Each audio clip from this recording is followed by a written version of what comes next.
9th standard chemistry first chapter structure of the atom, ആറ്റത്തിൻ്റെ ഘടന അതാണ് നമ്മൾ എടുക്കുന്നത്. അതിൽ നമ്മൾ പറയുന്നത് ആറ്റത്തിനെ കുറിച്ച് നമ്മൾ കഴിഞ്ഞ കൊല്ലമൊക്കെ നമ്മൾ പഠിച്ചതാണ് മോളിക്യൂൾസിനെ കുറിച്ച് അല്ലേ. മോളിക്യൂൾസ് എങ്ങനെയാണ് ഉണ്ടാകുന്നത്. ഇവിടെ ഫസ്റ്റ് നമുക്ക് വരുന്നത് ആദ്യത്തെ ഭാഗത്ത് തന്നെ പറയുന്നത് ഈ ഒരു ലൈനാണ് നമുക്ക് പഠിക്കാനുള്ളത്. All the substance in our surroundings are made up of extremely small particles called molecules. നമ്മുടെ ചുറ്റുപാടുള്ള എല്ലാ പദാർത്ഥങ്ങളും തന്മാത്രകൾ എന്ന് പറയുന്ന അതിസൂക്ഷ്മമായിട്ടുള്ള ഒരു കണങ്ങൾ കൊണ്ടാണ് നിർമ്മിച്ചിരിക്കുന്നത്. മലയാള മീഡിയത്തിൻ്റെ നോക്കുക, ചുറ്റുപാടിലുള്ള എല്ലാ പദാർത്ഥങ്ങളും തന്മാത്രകൾ എന്ന് പറയുന്ന അതിസൂക്ഷ്മ കണങ്ങൾ കൊണ്ടാണ് നിർമ്മിച്ചിരിക്കുന്നത്, മോളിക്യൂൾസ് കൊണ്ടാണ് നിർമ്മിച്ചിരിക്കുന്നതെന്ന്. ആ മോളിക്യൂൾസ് നമുക്കിവിടെ ഒരു ക്വസ്റ്റ്യൻ തന്നിട്ടുണ്ട്, വാട്ട് ഈസ് മോളിക്യൂൾ? കഴിഞ്ഞ നമ്മൾ പഠിച്ചതാണ് എന്താണ് മോളിക്യൂൾസ്. നമ്മൾ പറഞ്ഞപ്പോൾ നമ്മുടെ ചുറ്റുമുള്ള എല്ലാം മോളിക്യൂൾസ് കൊണ്ടാണ് ഉണ്ടാക്കിയിരിക്കുന്നതെന്ന് പറഞ്ഞു. ആ മോളിക്യൂൾസ് എന്താണ്? അതാണ് നമ്മൾ first question. What is molecules? എന്താണ് തന്മാത്ര? തന്മാത്ര എന്താണ് നമ്മൾ പഠിച്ചിട്ടുണ്ട്. The smallest particle of the substance that exhibit all the properties of the substance. നമ്മുടെ സബ്സ്റ്റൻസിൻ്റെ എല്ലാ നമ്മളൊരു പഞ്ചസാര എടുക്കുകയാണ്. പഞ്ചസാരയുടെ ഒരു തരി പഞ്ചസാര എടുത്തിട്ട് അതിനെ മുറിച്ച് നമ്മൾ എത്രമാത്രം നമുക്ക് ചെറുതാക്കാൻ പറ്റുമോ, എത്ര ചെറിയ മോളിക്യൂൾസ് ആക്കാൻ പറ്റിയാലും ആ ഏറ്റവും ചെറുതായിട്ടുള്ളൊരു തരി എടുത്തു കഴിഞ്ഞാൽ ആ തരിയിലും എന്തുണ്ടാവും? പഞ്ചസാരയുടെ ഗുണം. എന്താ പഞ്ചസാരയുടെ ഗുണം? മധുരരസം അല്ലേ. ആ മധുരരസം അതിന് ഉണ്ടാകുമെന്ന്. അപ്പോൾ മോളിക്യൂൾസ് എന്ന് പറഞ്ഞാൽ എന്താണ്? പഠിക്കുക എല്ലാവരും ഉണ്ടോ? എഴുതി വയ്ക്കുക. The smallest particle of a substance. Molecules എന്ന് പറഞ്ഞാൽ smallest particle of a substance that exhibit all the properties of the substance. സബ്സ്റ്റൻസിൻ്റെ ഒരു വസ്തുവിൻ്റെ എല്ലാ ഗുണങ്ങളും കാണിക്കുന്ന ഏറ്റവും ചെറിയ ഒരു ഭാഗത്തിനെയാണ് മോളിക്യൂൾസ് എന്ന് പറയുന്നത്. ഇനി അടുത്ത ക്വസ്റ്റ്യൻ, രണ്ടാമത്തെ ക്വസ്റ്റ്യൻ ആണ്, what are the characteristic of molecules of a substance? Characteristics of A molecule. ഒരു സബ്സ്റ്റൻസിലെ ഒരു മോളിക്യൂൾ, ഇപ്പോൾ പഞ്ചസാരയുടെ ഒരു മോളിക്യൂൾ എടുത്താൽ അതിന് എന്തൊക്കെ ഗുണം ഉണ്ടാവും? പഞ്ചസാരയുടെ മധുരം ഉണ്ടാവും അല്ലേ. എല്ലാ ക്വാളിറ്റീസും അതിന് കാണിക്കുമെന്ന്. അപ്പോൾ അതിന് നമുക്ക് അടുത്ത പേജിൽ നമുക്ക് വരുന്നുണ്ട് ഈ ക്വസ്റ്റ്യൻ്റെ ഉത്തരം. What are the characteristics of A molecules? ഒരു മോളിക്യൂൾസിൻ്റെ ക്യാരക്ടറിസ്റ്റിക്സ് എന്താണെന്ന്. പക്ഷേ ഇപ്പോൾ ഒന്നുകൂടി പറഞ്ഞു തരാം നമുക്ക്. പിന്നെ നമുക്ക് നെക്സ്റ്റ് പേജിൽ അതിനെക്കുറിച്ച് ഡീറ്റെയിൽഡ് ആയിട്ട് വരുന്നുണ്ട്. It exhibits all the properties of the substance. അത് നമ്മൾ ആദ്യം തന്നെ പറഞ്ഞു അല്ലേ, മോളിക്യൂൾസ് എന്താണെന്ന്. അപ്പോൾ അതല്ലേ മോളിക്യൂൾസിൻ്റെ ഫസ്റ്റ് ഫീച്ചർ. ആദ്യത്തെ തന്മാത്രയുടെ ആദ്യത്തെ പ്രത്യേകത, ഒരു പദാർത്ഥത്തിൻ്റെ തന്മാത്രയുടെ ആദ്യത്തെ പ്രത്യേകത എന്താണ്? എല്ലാ ഗുണങ്ങളും ഉണ്ടാവും. ആ പദാർത്ഥത്തിൻ്റെ എല്ലാ ഗുണങ്ങളും അതിൻ്റെ തന്മാത്രയ്ക്ക് ഉണ്ടാകുമെന്ന്. കിട്ടിയോ? First one, exhibit all the properties of the substance. ഒരു പദാർത്ഥത്തിൻ്റെ എല്ലാ ഗുണങ്ങളും അതിനുണ്ടാകും. രണ്ടാമത്തത്, it cannot be seen even with a microscope. ഒരു മൈക്രോസ്കോപ്പ് വെച്ച് നോക്കിയാൽ പോലും നമുക്ക് എന്ത് കാണാൻ പറ്റില്ല, അത്രയ്ക്കും ചെറുതാണ് ഒരു തന്മാത്ര എന്ന് പറയുന്നത്, ഒരു മോളിക്യൂൾസ് എന്ന് പറയുന്നത്. പിന്നെ മൂന്നാമത്തെ, it is formed by the combination of one or more small particles. മോളിക്യൂൾസിനെ നമുക്ക് വിഭജിക്കാൻ പറ്റും. ഒന്നോ രണ്ടോ അല്ലെങ്കിൽ അതിൽ കൂടുതലോ പാർട്ടിക്കിൾസ് ചേർന്ന്, ചെറിയ കഷ്ണങ്ങൾ ചേർന്നിട്ടാണ് മോളിക്യൂൾസ് ഉണ്ടാകുന്നത്. അപ്പോൾ ഇതാണ് നമുക്ക് ഫസ്റ്റ് പേജിൽ നമുക്കിപ്പോൾ പഠിക്കാനുള്ളത്. നമ്മൾ ഈ പാഠത്തിൽ പഠിക്കുന്നത് ആറ്റത്തിനെ കുറിച്ചാണ്. ആറ്റം എന്താണെന്ന് പറഞ്ഞു വരികയാണ് ഇപ്പോൾ ചെയ്യുന്നത്. മോളിക്യൂൾസ് നമ്മൾ കഴിഞ്ഞ കൊല്ലം പഠിച്ചതാണ്. ഒരു പദാർത്ഥത്തിൻ്റെ ഏറ്റവും ചെറിയ കഷ്ണം അല്ലേ. ഇനി ആ കഷ്ണത്തിനെ, ആ ചെറിയൊരു ഭാഗത്തിനെ നമ്മൾ വീണ്ടും ഡിവൈഡ് ചെയ്യുന്നുണ്ട്. നമ്മൾ പറഞ്ഞു ചെറിയ പാർട്ടിക്കിൾസ് കൊണ്ടാണ് നമ്മൾ പറഞ്ഞു മോളിക്യൂൾസ് ഉണ്ടാക്കുന്നത് എന്ന് പറഞ്ഞു അല്ലേ. അപ്പോൾ ഈ പേജിൽ നമുക്ക് പറഞ്ഞിരിക്കുന്നത് നോക്കാം, എന്താണ് ആറ്റങ്ങൾ. ഇതാണ് ഫസ്റ്റിൽ ഇവിടെ ഏറ്റവും മുകളിൽ കൊടുത്തിരിക്കുന്നത് എന്താണ്? മോളിക്യൂൾസ്. ഇവിടെ തുടങ്ങി കേട്ടോ. Molecules can be subdivided into minute particles and these are called atoms. മോളിക്യൂൾസിനെ നമ്മൾ എങ്ങനെയാണ് ഡിവൈഡ് ചെയ്യുന്നത്? ഇവിടെ അടയാളപ്പെടുത്താം ആറ്റംസ് എന്താണ് എന്ന്.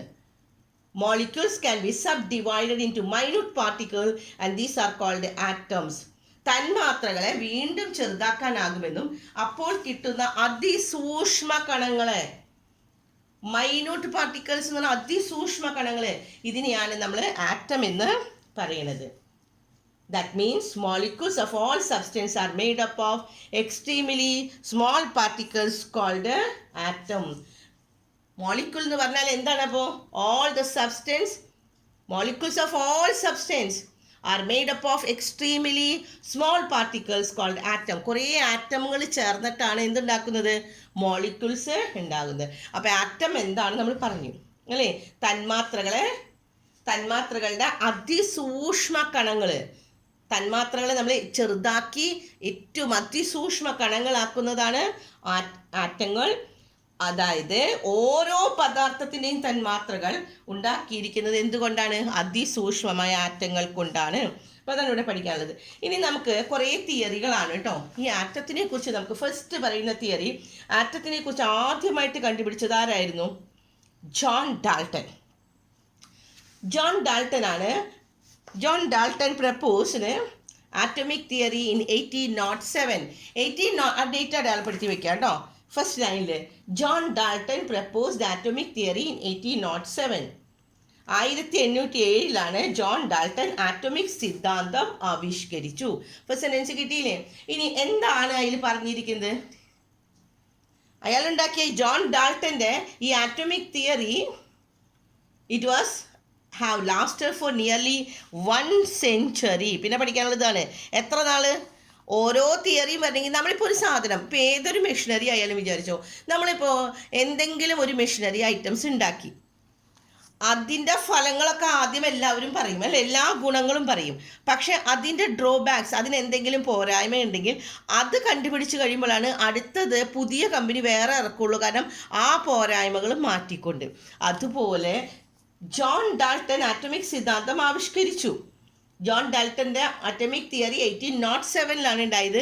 ഏകദേശം 100 കൊല്ലത്തോളം, it last for nearly 1 century. ഒരു നൂറ്റാണ്ട് അത് നിലനിന്നു. കാരണം ഇതിനെ ശാസ്ത്രീയമായിട്ട് നിരാകരിക്കാനുള്ള നിരീക്ഷണങ്ങളോ പരീക്ഷണ ഫലങ്ങളോ നിഗമനങ്ങളോ ആവിഷ്കരിക്കാൻ അന്ന് ശാസ്ത്രലോകത്തിന് കഴിഞ്ഞില്ല എന്ന്. ആരെങ്കിലും അതിനെതിരായിട്ട് കൊണ്ടുവന്നാലല്ലേ പുതിയ തിയറി വരുള്ളൂ. പക്ഷെ 100 കൊല്ലത്തോളം അതിനെതിരായിട്ട് ആരും വന്നില്ല എന്ന്. ദ വേൾഡ് ഓഫ് സയൻസ്, ശാസ്ത്രലോകത്തിന് couldn't put forward scientific observation, results or inferences. Inference എന്ന് വെച്ചാൽ എന്താണ്? നിഗമനങ്ങൾ. ഒരു നിഗമനത്തിൽ എത്താനും ആർക്കും അതിനെ എതിർക്കാനായിട്ട്, for denying this theory, John ഡാൾട്ടൻ്റെ ഈ തിയറിനെ എതിർക്കാനായിട്ട് ആർക്കും സാധിച്ചില്ല, ആരും ഒന്നും കണ്ടുപിടിച്ചില്ല എന്ന്. അതുകൊണ്ട് ഡാൾട്ടൻ്റെ ആറ്റോമിക് സിദ്ധാന്തം 100 കൊല്ലത്തോളം നിലനിന്നു എന്ന്. ഇനി ഇവിടെയാണ് നമുക്ക് തുടങ്ങുന്നത് ജോൺ ഡാൾട്ടൻ്റെ ആറ്റോമിക് സിദ്ധാന്തം എന്താണെന്ന്. അതിവിടെ ഉണ്ട് കേട്ടോ. പക്ഷെ അതിന് മുമ്പ് കുറച്ചും കൂടി പറയുന്നത്, the view put forward by John Dalton were based on the logical thinking. അന്ന് വലിയ സയൻറ്റിഫിക് ആയിട്ടൊന്നും കണ്ടുപിടിക്കാനില്ല, ഇന്നത്തെ പോലെ ഒരു എക്യുപ്മെൻസും ഇല്ല. അപ്പോൾ അതുകൊണ്ട് ലോജിക്കലായിട്ടാണ്, യുക്തി ചിന്തയിൽ അധിഷ്ഠിതമായിട്ടാണ് ആര് കണ്ടുപിടിച്ചത്? John Dalton. അതുകൊണ്ട് this was not supported by any experimental observation ഒന്നും ഉണ്ടായിരുന്നില്ല എന്ന്, ഓർ ദ സയൻറ്റിഫിക് എവിഡൻസ്, പരീക്ഷണ നിരീക്ഷണങ്ങളോ ശാസ്ത്രീയമായ തെളിവുകളോ ഒന്നും ഈ തിയറിക്ക് ഉണ്ടായില്ല. അയാൾക്ക് തോന്നിയ യുക്തി ചിന്തയിൽ നിന്ന് ഒരു തിയറി ഉണ്ടാക്കിയതാണ്. എന്നാലും ഇതെന്താണ്? യുക്തിസഹജമായ വിശദീകരണം നൽകാൻ ഈ സിദ്ധാന്തത്തിന് കഴിഞ്ഞു എന്ന്. ലോജിക്കലായിട്ട് he can explain the basic ideas ഒക്കെ എക്സ്പ്ലെയിൻ ചെയ്യുന്നത്. ഇനി ഇതാണ് ബൈ ഹാർട്ട് പഠിക്കാനുള്ളത്. ആറ്റോമിക് സിദ്ധാന്തത്തിലെ പ്രധാന ആശയങ്ങൾ, ജോൺ ഡാൾട്ടൻ്റെ തിയറി നോക്കാം. The major ideas. അപ്പം നമ്മൾ പറഞ്ഞു ഫസ്റ്റ് ആറ്റോമിക് തിയറി ആരാണ്? ജോൺ ഡാൾട്ടൺ ആണ്. ഏതാ വർഷം? ഇൻ 1807 അല്ലേ. ഇനി ആറ്റോമിക് സിദ്ധാന്തത്തിൻ്റെ പ്രധാന ആശയങ്ങൾ 6 ഇവിടെ തന്നിട്ടുണ്ട്. ഫസ്റ്റ് വൺ നോക്കാം. ഇതെല്ലാം ബൈ ഹാർട്ട് പഠിക്കണം കേട്ടോ. ജോൺ ഡാൾട്ടൻ്റെ atomic theory. First one, matter is made up of minute particle called atoms. Matter, ഏതൊരു പദാർത്ഥം, ഏതൊരു മാറ്റർ ആയാലും ആറ്റം എന്ന് പറയുന്ന അതിസൂക്ഷ്മ കണങ്ങൾ കൊണ്ട് നിർമ്മിതമാണ് എന്ന്. രണ്ടാമത്തത്, atoms cannot be divided during the chemical reaction. Chemical reaction നടക്കുന്ന സമയത്ത് അതിനെ വിഭജിക്കാൻ പറ്റില്ല എന്ന്. Atoms can neither be created not destroyed. നമുക്ക് കെമിക്കൽ റിയാക്ഷൻ നടക്കുന്ന സമയത്ത് അതിനെ വിഭജിക്കാൻ പറ്റില്ല. പിന്നെ എന്താണ്, atoms can neither be create നമുക്ക് പുതുതായിട്ട് ഉണ്ടാക്കാനും പറ്റില്ല, നോട്ട് ഡിസ്ട്രോയ് ചെയ്യാനും പറ്റില്ല എന്ന്. മലയാളം മീഡിയത്തിൽ നോക്കാം.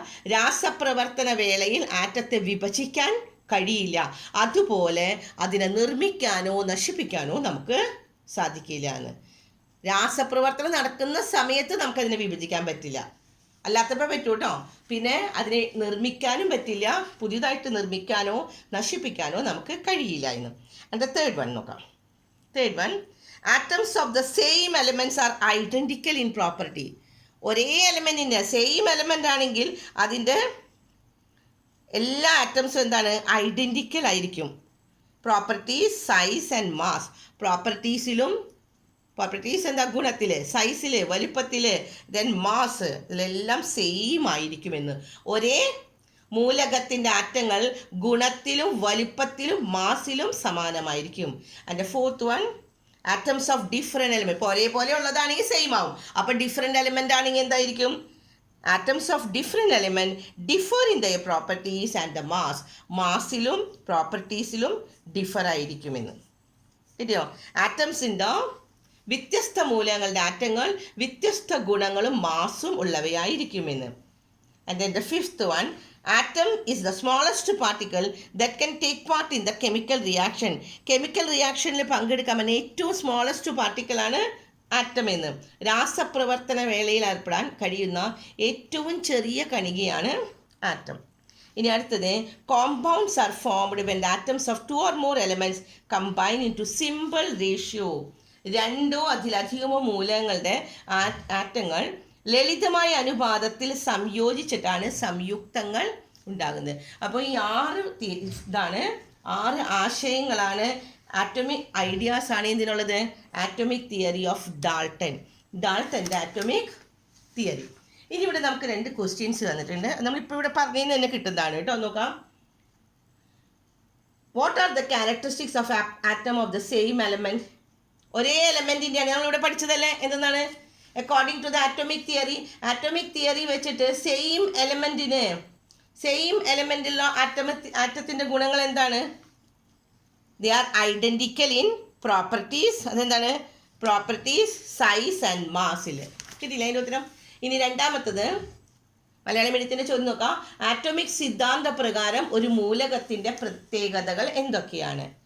ഒരു മൂലകത്തിൻ്റെ പ്രത്യേകതകൾ എന്താണ്, ഒരേ മൂലകത്തിലുള്ള ആറ്റങ്ങളുടെ എല്ലാം ഗുണത്തിലും വലുപ്പത്തിലും മാസിലും സമാനമായിരിക്കും, ഒരുപോലെ ആയിരിക്കുമെന്ന്. ഇനി വ്യത്യസ്ത മൂലകങ്ങളുടെ ആറ്റങ്ങൾ തമ്മിൽ എന്തൊക്കെയാണ് വ്യത്യാസമെന്ന് തൊട്ടു താഴെയുള്ള ലൈൻ അല്ലേ. എന്താണ്, വ്യത്യസ്ത മൂലകങ്ങളുടെ ആറ്റങ്ങൾ വ്യത്യസ്ത ഗുണങ്ങളും മാസും ഉള്ളവയായിരിക്കുമെന്ന്. ഇതിൽ നോക്കാം. What differences can you infer. Second question കേട്ടോ. Can you infer between the atom of different elements. Different എലമെൻറ്റ്സിൻ്റെ ആറ്റം ആണെങ്കിൽ എന്തായിരിക്കും എന്ന് ഇവിടെ തന്നെ താഴെ തന്നിട്ടുണ്ട്. എന്താ, it differ in the properties and the mass. ഇനി അടുത്ത് നമുക്കുള്ളത് പാർട്ടിക്കിൾസ് സ്മോളർ ദാൻ ആറ്റം. അപ്പോൾ ഇപ്പോൾ ഇത്രയും നേരം നമ്മൾ പറഞ്ഞു മോളിക്യൂൾസിൻ്റെ ഏറ്റവും സ്മോളസ്റ്റ് മോളിക്യൂൾസ് എന്ന് പറഞ്ഞാൽ എന്താണ്, സ്മോൾ പാർട്ടിക്കിൾസ് അല്ലേ, അതിസൂക്ഷ്മ കണങ്ങളാണ് ആറ്റം. ഇനി ആറ്റത്തിന് വീണ്ടും സ്മോളർ പാർട്ടിക്കിൾസ് കാണാൻ. അതിന് കുറച്ച് എക്സാമ്പിൾസ് ഇവിടെ നമ്മളോട് ചെയ്തു നോക്കാണ്. നമ്മൾ സ്കൂളിലൊക്കെ ചെയ്യുന്നതാണ് അല്ലേ. ചെറിയ കുട്ടികൾ സാധാരണ ചെയ്യും. നമ്മൾ സ്കൂളിൽ എന്താ ചെയ്യാം, ഒരു ചീർപ്പ് എടുത്തിട്ട് ഒരു ചിപ്പ് എടുത്തിട്ട് എണ്ണമയമില്ലാത്ത മുടിയിൽ നല്ലവണ്ണം ഉരസുക. ഒരു ചിപ്പ് എടുത്തിട്ട് നമ്മൾ അതിന് പകരം സ്കെയിലൊക്കെയാണ് എടുക്കുന്നത് അല്ലേ. Rub a comb on the dry എയറിൽ നമ്മൾ ഉരസാനായിട്ട് സാധാരണ കുട്ടികളൊക്കെ സ്കെയിലൊക്കെ എടുത്ത് തലയിൽ ഇങ്ങനെ ഉരസും. എന്നിട്ട് ഉരസിയിട്ട് എന്ത് ചെയ്യും, bring the com near the small bits of paper. ചെറിയ കഷ്ണം പേപ്പർ നമ്മൾ കടലാസ് ചെറുതാക്കി നുറുക്കിയിട്ടിട്ട് നമ്മൾ സ്കെയിലെടുത്തിട്ട് തലയിൽ ഇങ്ങനെ ഉരസിയിട്ട് ആ പേപ്പറിൻ്റെ അവിടേക്ക് ഒന്ന് കാണിച്ചു നോക്കി. എന്താ ഉണ്ടാവുക, ആ പേപ്പറുകൾ അതിൽ ഒട്ടിപ്പിടിക്കും അല്ലേ. രണ്ടാമത്തത്, അപ്പോൾ എന്താ ഉണ്ടാവുക എന്ന്, വാട്ട് ഡിഡ് യു ഒബ്സർവ്. എന്താ കാണുക, എന്താ നമുക്ക് നിരീക്ഷിക്കുന്നത്, that chip, that comb attract the paper. ആ സ്കെയിലാണെങ്കിൽ സ്കെയില്, അല്ലെങ്കിൽ ചിപ്പാണെങ്കിൽ ചീർപ്പ്, എന്തായാലും അതെന്താ ചെയ്യണത്, പേപ്പറിനെ അട്രാക്ട് ചെയ്യും. ഇനി രണ്ടാമത്തെ ഒരു എക്സാമ്പിൾ പറയാണ്. Take an inflated balloon. ഒരു വീർപ്പിച്ച ബലൂൺ എടുക്കുക. എന്നിട്ട് rub it on the dry hair. എന്നിട്ട് അത് എടുത്ത് നമ്മുടെ തലയിൽ ഉരസാനായിട്ട് ഒരു വീർപ്പിച്ച ഒരു ബലൂൺ എടുത്ത് വീർപ്പിക്കുക ആദ്യം. എന്നിട്ട് അത് എടുത്തിട്ട് നമ്മുടെ തലയിൽ പതുക്കെ നമ്മളിങ്ങനെ ഉരസുക. എന്നിട്ട് ഫോർ സം ടൈം എന്നിട്ട് അത് പതുക്കെ ചുമരുമ കൊണ്ടുവന്ന് വെച്ച് നോക്കിയേ. Now place it on the surface of the wall and withdraw your hand. പതുക്കെ നമ്മൾ ചുമരുമ കൊണ്ടുവന്ന് വെക്കുക. എന്നിട്ട് നമ്മൾ കൈയൊന്ന് എടുക്കുക. What did you observe? എന്താ നമ്മൾ കാണുക? എന്താ സംഭവിക്കുക? വീർപ്പിച്ച ഒരു ബലൂൺ എണ്ണമയമില്ലാത്ത മുടിയിൽ നല്ലവണ്ണം ഉരസാൻ. എന്നിട്ട് ബലൂൺ ഒരു ചുമരിൽ ചേർത്ത് വെച്ച ശേഷം കൈ എടുക്കുമ്പോൾ എന്താണ് നിരീക്ഷിച്ചത്? അപ്പം എന്താണ് ഉത്തരം എന്ന് പറഞ്ഞാൽ എന്താണ് നിരീക്ഷിക്കുന്നത്? The balloon will stuck on the wall. Balloon എന്ത് സംഭവിക്കും? ആ ചുമരിമ പറ്റിങ്ങനെ പിടിച്ചിരിക്കുമെന്ന്. ഇനി അതുപോലെ തന്നെ കുറച്ച് എക്സാമ്പിൾസ് നിങ്ങളോട് പറയാണ്. പക്ഷെ ഇവിടെ ഒരു ക്വസ്റ്റ്യൻ തന്നിട്ടുണ്ട്. രണ്ടാമത്തെ ലൈൻ കണ്ടോ? What might be the present in the substance that result in an attraction. എന്തുകൊണ്ടാണ് നമ്മളിവിടെ പറഞ്ഞ ഒരു ചീർപ്പ് എടുത്തിട്ട് ചെയ്ത് കഴിഞ്ഞാൽ കടലാസ് കഷ്ണങ്ങൾ അതിലേക്ക് ഒട്ടിപ്പിടിക്കും അല്ലെ, അട്രാക്ട് ചെയ്യും. അതുപോലെ തന്നെ ബലൂൺ ചുമരും ഒട്ടിപ്പിടിക്കും. ഇത് എന്തുകൊണ്ടാണ് നടക്കണേന്ന്? എന്താണ് അവിടെ എന്ത് റിയാക്ഷനാണ് നടക്കുന്നത്? ഇലക്ട്രിക് ചാർജ് ഡെവലപ്പ് ചെയ്യാണ് അല്ലേ. എന്താ ചെയ്യുന്നത്? ഒരു ഇലക്ട്രിക് ചാർജ് വരികയാണ്. ഈ ഇലക്ട്രിക് ചാർജ് എന്താ ചെയ്യുന്നത്? The electron in the outermost surface are transfer to other material. അതിൻ്റെ പുറത്തുള്ള ഒരു ഇലക്ട്രിക്കൽ ചാർജ് വരുമ്പോൾ പുറത്തുള്ള electron transfer to other materials. ഇത് നമ്മൾ ഡീറ്റെയിൽഡ് ആയിട്ട് നമുക്ക് കുറച്ചും കൂടി ഇവിടെ വരുന്നുണ്ട്. എന്താണ് ഇലക്ട്രോണും പ്രോട്ടോൺ ന്യൂട്രോണൊക്കെ വരുന്നുണ്ട് ആറ്റത്തിൻ്റെ ഭാഗങ്ങൾ. അതിനു മുമ്പ് കുറച്ച് ആളുകളുടെ തിയറികൾ നമുക്ക് അവർ ഓരോരുത്തരും കണ്ടുപിടിച്ച അവരുടെ കൺസെപ്റ്റ് അബൌട്ട് ദ സബ്സ്റ്റൻസിനെ കുറിച്ച്, പദാർത്ഥങ്ങളെ കുറിച്ച് കുറച്ച് ശാസ്ത്രജ്ഞന്മാർ അവരെന്തൊക്കെ കണ്ടുപിടിച്ചു അത് നമുക്ക് പഠിക്കാനുണ്ട്. അപ്പോൾ നോക്കാം. ഫസ്റ്റ് ആള്, ആദ്യത്തെ വ്യക്തി ആരാണ് ഇവിടെ? Sir Humphry Davy. Sir Humphry Davy 1778 തുടങ്ങി 1829 വരെയാണ് കേട്ടോ അയാളുടെ കാലഘട്ടം. ജീവിത കാലഘട്ടം 1778 തുടങ്ങി 1829. ബൈ യൂസിങ് എന്താണ് സർ ഹംഫ്രി ഡേവി കണ്ടുപിടിച്ചത് എന്ന്? By using electricity sir Humphry Davy isolated many elements from കോമ്പൗണ്ട്സിൽ നിന്ന് കുറേ എലമെൻസിനെ ഐസൊലേറ്റ് ചെയ്തു. എന്നിട്ട് ഏതൊക്കെയാണ്? Potassium, sodium, calcium, magnesium, strontium, barium, boron are some among them. വൈദ്യുതി ഉപയോഗിച്ച് സംയുക്തങ്ങളിൽ നിന്ന് ഒട്ടേറെ മൂലകങ്ങൾ വേർതിരിച്ചെടുത്തു. ആരാണ്? Sir Humphry David. വൈദ്യുതി ഉപയോഗിച്ചിട്ടാണ് അയാൾ എടുത്തത് അല്ലേ. പിന്നെ പറയുന്നത് എന്താണ്? കാൽസ്യം ഏതൊക്കെയാണെന്ന് പറഞ്ഞു. Potassium, sodium, calcium, magnesium, strontium, barium, boron, അതൊക്കെ ഇതിൽ പെടുന്നുണ്ട്. പിന്നെ ഈ ലാസ്റ്റിലാണ് നമുക്ക് ഇനി പഠിക്കാനുള്ളത്. അതിന് മുൻപ് ഇവിടെ ഒരു സെൻറ്റൻസ് കൂടി ഉണ്ട് കേട്ടോ. He conducted experiment involving the passage of electricity through the liquid. അതിലെങ്ങനെയാണ് എക്സ്പെരിമെൻറ്റ്സ് കണ്ടുപിടിച്ചത്? പാസേജ് ഇലക്ട്രിസിറ്റീനെ വൈദ്യുതിനെ എന്താണ് ചെയ്തത്? ദ്രാവകങ്ങളിലൂടെ വൈദ്യുതി കടന്നു പോകുന്നത് അടയാളപ്പെടുത്തി വയ്ക്കുക കേട്ടോ. ദ്രാവകങ്ങളിലൂടെ വൈദ്യുതി കടന്നത് passage of electricity through the liquids ആണ് എന്ന്. പിന്നെ ഇവിടെയാണ് പഠിക്കാനുള്ളത്. He established that there are two types of charges. രണ്ട് തരം ചാർജ് ഉണ്ട് എന്ന്. ഏതൊക്കെയാണ് രണ്ട് തരം ചാർജ്? പോസിറ്റീവ് ചാർജും നെഗറ്റീവ് ചാർജും. And it is this electrical charge that enable a substance to react with other substances. ഇതാണ് നമ്മൾ നേരത്തെ പറഞ്ഞതിൻ്റെ ആൻസർ. എന്തുകൊണ്ടാണ് ആ ചീർപ്പിലേക്ക് കടലാസ് കഷ്ണങ്ങൾ ഒട്ടിപ്പിടിച്ചത്? അല്ലെങ്കിൽ ബലൂൺ എന്തുകൊണ്ട് സ്റ്റക്ക് ചെയ്തു? എന്താ വെച്ചാൽ കാരണം ഇലക്ട്രിക് ചാർജ്. ഇവിടെ ഒരു ഇലക്ട്രിക് ചാർജ് ഉണ്ടാവും എന്ന് പറഞ്ഞില്ലേ? ആ electric charge enable a substances to react with another substances എന്ന്. മലയാളം എഴുത്തിൽ നോക്കാം. രണ്ട് തരം വൈദ്യുതി ചാർജുകളാണുള്ളത് എന്ന്. സർ ഹംഫ്രി ഡേവിഡ് എന്താ കണ്ടുപിടിച്ചത്? രണ്ട് തരം വൈദ്യുതി ചാർജ് ഉണ്ട്. ഒന്ന് പോസിറ്റീവ് ചാർജും നെഗറ്റീവ് ചാർജും. ഈ വൈദ്യുത ചാർജുകളുടെ ഒരു പദാർത്ഥത്തിന് മറ്റൊരു പദാർത്ഥവുമായി പ്രവർത്തിക്കാനുള്ള കഴിവ് അദ്ദേഹം സമർത്ഥിച്ചു എന്ന്. അപ്പോൾ ഇത്രയാണ് സർ ഹംഫ്രി ഡേവിനെ കുറിച്ച് നമുക്ക് പഠിക്കാനുള്ളത്. രണ്ടാമത്തെ ആളാണ് മൈക്കൽ ഫാരഡേ. മൈക്കൽ ഫാരഡേനെ നമ്മൾ സാധാരണ പറയാം, Michael Faraday is known as the father of electricity. ഇലക്ട്രിസിറ്റിയുടെ ഫാദറാണ് മൈക്കൽ ഫാരഡേ എന്ന്. സർ ഹംഫ്രി ഡേവിയുമായി ചേർന്നിട്ടുള്ള പരീക്ഷണങ്ങളിൽ ദ്രാവകങ്ങളുടെ വൈദ്യുതി പ്രവഹിക്കുമെന്ന് അയാൾ തിരിച്ചു. നേരത്തെ നമ്മൾ പറഞ്ഞതാണ് അല്ലേ? സർ ഹംഫ്രി ഡേവി പറഞ്ഞിരുന്നു ദ്രാവകങ്ങളുടെ വൈദ്യുതി കടത്തിവിടാമെന്ന്. അതുകൊണ്ട് മൈക്കൽ ഫാരഡെ എന്ത് ചെയ്തു? വൈദ്യുതി കടത്തിവിട്ട് ചില ദ്രാവക പദാർത്ഥങ്ങളെ അവയുടെ ഘടകങ്ങളാക്കി മാറ്റാമെന്ന് കണ്ടെത്തി. അതിനെയാണ് വൈദ്യുത വിശ്ലേഷണം. വൈദ്യുത വിശ്ലേഷണം എന്ന് പറഞ്ഞാൽ എന്താണ്? ദ്രാവകങ്ങളിൽ കൂടെ, ദ്രാവക പദാർത്ഥങ്ങളിലൂടെ വൈദ്യുതി കടത്തിവിട്ടിട്ട് ഘടകങ്ങളാക്കുക.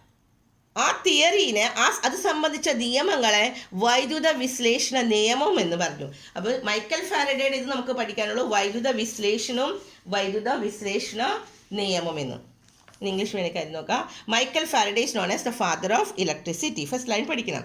പിന്നെയുള്ളത് he found that electricity can pass through the liquid ആണ്. അപ്പോൾ അയാൾ കണ്ടുപിടിച്ചത് എന്താണ്? ഹി പ്രപ്പോസ് ദാറ്റ്, ഇവിടെ രണ്ട് തിയറി, ഇലക്ട്രോലൈസിസ്. എന്താണ് ഇലക്ട്രോലൈസിസ് എന്ന് പറഞ്ഞു കഴിഞ്ഞാൽ? That some liquid substance can be separated into their components by passing electrical current through them. That is electrolysis. ഈ തിയറിനെ he proposed the law in connection with this is electrolysis. Electrolysis എന്താണ്? The law of electrolysis എന്താണ്? ഇത് രണ്ടും പഠിക്കണം കേട്ടോ. അപ്പം നമ്മൾ രണ്ടുപേരെ കുറിച്ചാണ് ഇപ്പോൾ പറഞ്ഞത്, സർ ഹംഫ്രി ഡേവിഡും മൈക്കൽ ഫാരഡേയും. ഇനിയും കുറച്ചും കൂടി സയൻറ്റിസ്റ്റുകൾ ഉണ്ട് ആറ്റത്തിനെ കുറിച്ച് പറഞ്ഞവർ. അവരെക്കുറിച്ച് നമുക്ക് അടുത്ത ക്ലാസ്സിൽ പറഞ്ഞു തരാം. ഓക്കെ.